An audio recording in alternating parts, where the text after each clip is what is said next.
So let's get to our practical application. And this is going to seem maybe simple, but that's kind of the point. Some of the simplest explanations are the most helpful because they're the most transferable across contexts. But if we just look at the Enron example of what happened, where we had an organization that had found an exploit that allowed them to be hyper successful in the short term. Right. And then kind of just put up the veil, right? Put on the rose colored glasses.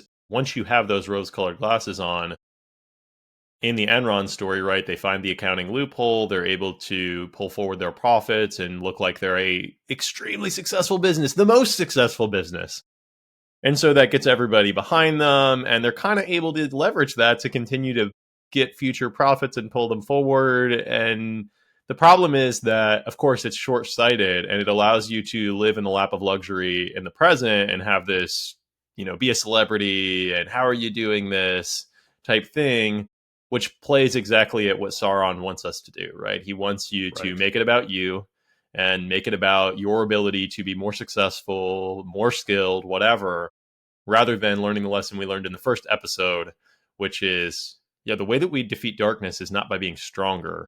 So if anybody's trying to tell us that oh, you just got to be stronger, that's how we're going to save humanity, we just got to keep getting stronger. That strength does not defeat darkness, Lord of the Rings teaches us. So how do we overcome Sauron in this moment? Because Sauron wants us to go. This is kind of maybe our last lesson here. Sauron wants us to go after those short-term gains while Right. he is seeking after the long-term gain. Right. And I think I love the way that you had said that, right? Sauron's always playing the long game. He's trying to get everyone else to play a short game, right? And he's very skillful at getting them aligned on goals that they sincerely want in the short term, but then sort of distracting them from the longer term goals. And so I think that's our challenge, is to always be checking in with those, be checking in with, are the short term things we're doing moving us in the right direction? Are we thinking deeply about what the right direction actually is? Right. And you can be successful with both of those approaches, right? You need to spend most of your time thinking about short term stuff.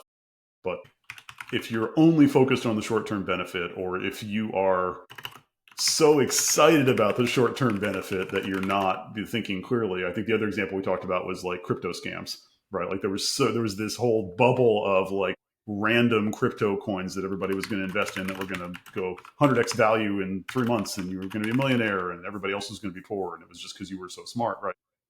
There were a small number of people that got very, very wealthy out of that, and they were mostly people that were manipulating the system because they had a longer term view. And there were a whole lot of people that lost a medium amount of money in those things because they bought into a system that they didn't understand, only because they were focused on short term gains, with the idea that you could get that with as little effort and skill as possible. Yeah, that's always the trick, right? Is you can Yeah. do this and you can do it faster. And we see that with the Right. rings. We see him trying to get Celebrimbor, like, no, you need to make them faster. And like, oh, it's okay Right. for Yeah. the rings of men to be, they don't have to be as good as the rings for elves. Yeah, just get them done, get it done. Yeah, yeah, you're right. That's true. That's another technique, is the pressure. Like, oh, get it done, get it. It's so urgent, then you don't think to zoom out, right? But that sense that you can lose track of the big picture, that sense that you can sort of just not think very deeply about consequences, right? Elrond doesn't lose track of the big picture. The counterexample we see in this series is that Elrond stays tethered to the greatest flourishing, stays tethered to the good for the greatest number of people, stays tethered to his relationships with his friends. And the people that fail, the people that fall victim, are the ones who sort of lose track of those relationships and those big picture goals when they get too sucked into the narrative. Hmm. That's really good. So I think we could summarize the whole thing by just looking at both edges of the spectrum, right? We Yeah. love to say that magnanimous leaders lead at the edges.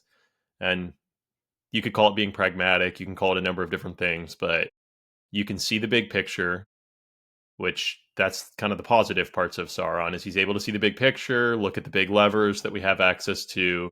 And then for us, we want to stay close to the light, not like Sauron. When we do that, that's a really big picture thing to constantly. And then that also plays, even the staying close to the light plays at the minutia level, which is Yeah. know the reality, know what's actually going on. Don't allow yourself to be fooled. Right. Yeah. And that's the both easy and hard to do, right? It's painful. I mean, there's a reason I can't do it 100% of the time because it's painful to Right. constantly look at reality. It requires accepting feedback. It requires giving feedback that is not going to necessarily uh, Yeah. immediately give you gains in that relationship, but is long term going to build that person up, or long term going to build up your relationship or your goal. And Sauron's not willing to do that. Right. He's He not, isn't. right. Everything he does is so that that person can get an immediate gain. He's never working with Celebrimbor so that Celebrimbor can promote human flourishing. Yeah. That Sauron is missing the key magnanimous leader trait, right? It is all about him, right? He is at the end of the day, the only thing he really cares about is getting power for himself. And he's skillfully using these other things, even as much as he's enjoying them. He's skillfully using these other people and these other levers just to get where he wants to go. And so that's we keep coming back to that lesson. Weird.